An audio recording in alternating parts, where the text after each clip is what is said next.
السلام عليكم مشاهدي قناة صدام العزي.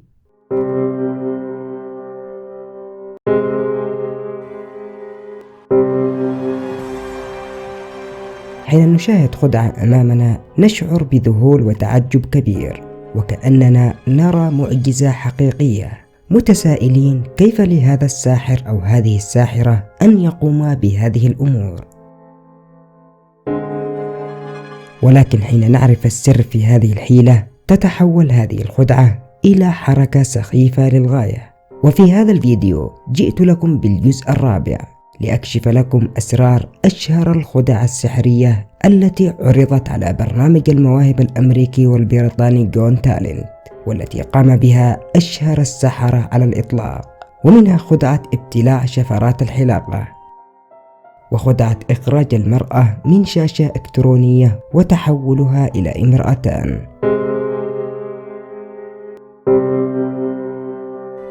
وخدعة إخراج ورق اللعب من جرس لجنة التحكيم،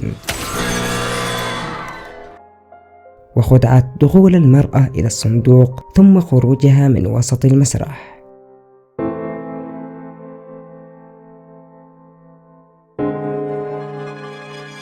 لكن قبل البدء ضع إعجابك بالفيديو لأرى كم عدد الأشخاص المهتمين بكشف هذه الخدع. الخدعة الأولى: خدعة إخراج المرأة والأشياء من داخل الشاشة الإلكترونية.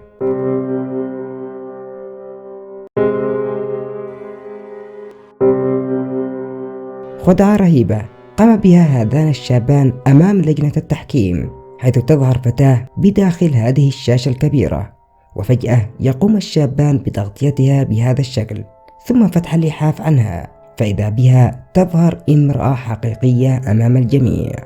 بل والغريب أن المرأة تتحول إلى امرأتان. ولم تكن هذه الخدعة هي الخدعة الوحيدة لهؤلاء الشابان، بل وقام أيضا بالعديد من الخدع، كخدعة إدخال البالونة إلى داخل الشاشة، وخدعة إخراج المظلات اليدوية منها. فكيف تمت هذه الخدع؟ أولا، الشاشة التي تظهر أمامكم هي مجرد شاشة عادية جدا يظهر فيها فيديو تم تسجيله مسبقا، حيث تظهر فيه أشياء في وقت معين وتختفي أشياء في وقت معين، حيث يقوم الشابان بالتدريب طويلا للقيام بالحركات المطلوبة والمتناسقة مع الفيديو في الشاشة بهذا الشكل مثلا، حيث ظهر لكم وكأني أخرجت هذا القلم من شاشة الجهاز. لكن كيف أدخل البالونة إلى الشاشة؟ الإجابة يا صديقي هي أن البالونة التي كانت بيد الساحر لم تدخل الشاشة أبدا، بل قام الساحر بتفجيرها في الوقت المناسب بإبرة صغيرة في يده. تستطيع أن تروا أشلاء هذه البالونة وهي تتطاير في الهواء. وأما كيف استطاع إخراج المظلات من داخل الشاشة، فالساحر لم يخرجها من الشاشة أبدا، بل كان يخفي المظلة خلف يديه. تستطيع أن تروا المظلات في أيدي الساحران بوضوح. وأما كيف استطاع إخراج هذه المرأة من داخل الشاشة، فالسر يا صديقي هو في هذه اللحظة بالتحديد، وذلك عندما قام هذا الساحر بأخذ هذا الرداء وعرضه أمام الشاشة.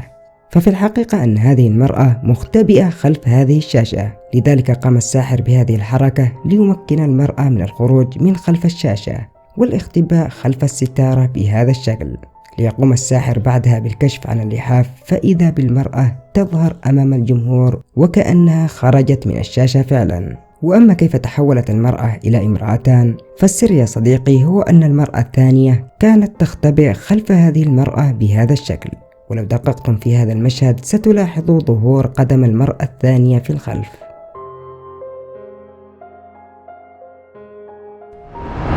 الخدعة الثانية: خدعة إخراج ورق اللعب من جرس برنامج جون تالنت. خدعة شهيرة قام بها الساحر إريك جونز في برنامج المواهب الأمريكي، حيث يطلب الساحر من أحد أعضاء لجنة التحكيم أن يضع توقيعه على إحدى أوراق اللعب، ثم يقوم بطي هذه الورقة بهذا الشكل ويرميها في الهواء، فإذا بها تختفي. بعدها يخبر لجنة التحكيم أنه سيقوم بإخراج هذه الورقة من داخل الجرس، ويقوم الساحر فعلا بضرب زر الجرس بمطرقته ليظهر كارت بداخل الزرار. فيعطيه للجنة التحكيم، فيظهر لهم أنه فعلا نفس الكرت الذي تم التوقيع عليه. فكيف تمت هذه الخدعة؟ وكيف أدخل الكرت إلى داخل الزرار؟ أولا الساحر أخفى الكرت من يده في هذا المشهد عن طريق نقله إلى اليد الأخرى التي تحمل المطرقة، وتحديدا في هذه اللحظة ليخفيه خلف أصابعه.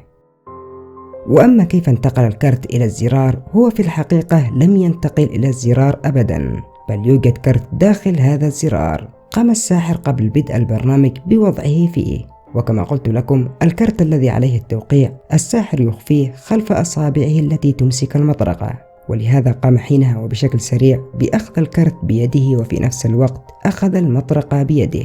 وفي هذه الأثناء قام باستبدال هذا الكرت بالكرت الموقع عليه بهذا الشكل ليعطيه للجنة التحكيم، فيظن أن الساحر استخرج الكرت فعلا من الزرار. الخدعة الثالثة، خدعة ابتلاع الأمواس.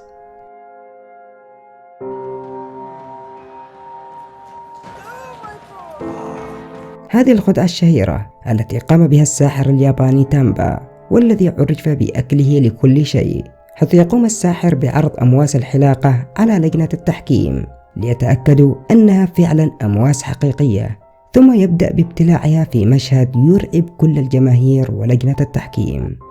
بل ويصعد الساحر إلى المسرح ويبتلع أيضا كمية كبيرة من الشفرات إلى فمه، ثم يقوم بشرب بعض الشراب ليتم عملية البلع، وبعدها يبدأ بسحب خيط من فمه، فتبدأ الشفرات الحادة بالخروج من فمه بأعداد كبيرة جدا. فعلا أن الخدعة مدهشة ومحيرة، ولكن إليكم التفسير المنطقي لها.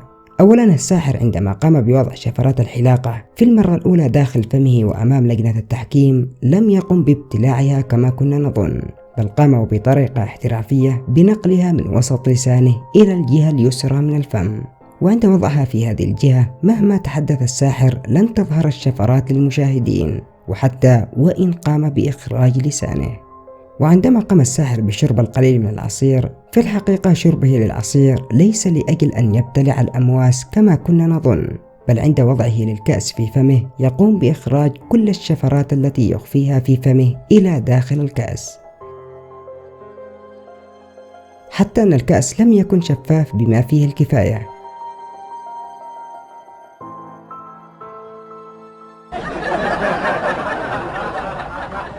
قد تتساءل الآن، إذا كان الساحر قام بقذف الشفرات من فمه إلى الكأس، فمن أين جاءت هذه الشفرات التي أخرجها من فمه؟ هذه الشفرات يا صديقي هي شفرات تم تجهيزها وربطها مسبقا، وهي خاصة بالسحرة، حيث يقوم الساحر بوضعها على فمه من الجهة اليمنى والإبقاء عليها في هذا المكان طوال الوقت. ولو دققتم قليلا في هذا المشهد ستلاحظوا أن جزء من هذه الشفرات ظهرت داخل فمه، وطبعا عندما يريد إخراجها يقوم بنقلها إلى وسط لسانه وسحب الخيط الذي عليها لتخرج من فمه واحدة تلو الأخرى. الخدعة الرابعة، خدعة الخروج من الصندوق.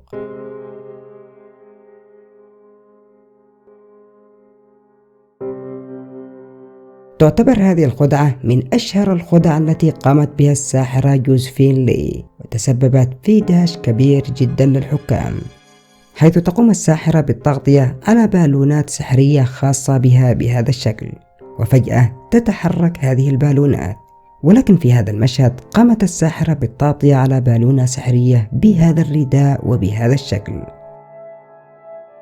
فتظهر البالونة وهي تمشي في المسرح كالبالونات السابقة، وأما الساحرة فتقوم أمام الجميع بالاختباء في الصندوق. ولكن فجأة تختفي الساحرة من الصندوق وتظهر بداخل هذا الرداء في مشهد مرعب جدا، فيقف الجميع حينها متسائلين كيف استطاعت أن تنتقل من الصندوق إلى تحت الرداء. السر في هذه الخدعة يا صديقي هو كالتالي: أولا المرأة التي اختفت في الصندوق ليست الساحرة أبدا، بل هي امرأة تشبه للساحرة، والساحرة لم تدخل في الصندوق أبدا بل ظلت تحت الرداء. فالمرأة الأخرى كانت تختبئ في هذا المكان من الصندوق بهذه الطريقة، وعندما جاءت الساحرة وعرضت هذا الرداء أمام الجمهور، قامت المرأة الثانية بالخروج من الصندوق والإمساك بالرداء من يد الساحرة، لتقوم الساحرة بالسقوط على الأرض والبقاء تحت الرداء. ثم بعدها تعود المرأة إلى الجزء العلوي من الصندوق، ثم الاختباء في الجزء السفلي هنا. فمهمة هذه المرأة هو فقط تشتيت المشاهد ليظن أن الساحرة هي التي دخلت إلى الصندوق. تستطيع أن تعرف الفرق بين هذه المرأة وبين الساحرة بلون شعرها، يوجد اختلاف كبير جدا. في الختام، ما هي الخدعة التي كنت تبحث عن حقيقتها من بين كل هذه الخدع؟ شاركنا رأيك في التعليقات.